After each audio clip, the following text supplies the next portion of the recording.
One of the first benefits of a polyvagal-informed clinical practice is that therapists get to understand their own nervous system.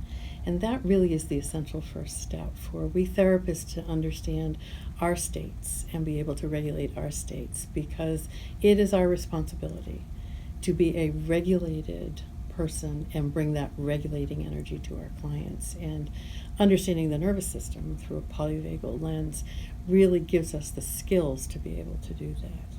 So, secondly, once we understand our own system, and that guiding question that I use is, what does my nervous system need in this moment to feel enough ventral regulation to be a regulating energy for my client? The second guiding question is, what does my client's nervous system need in this moment?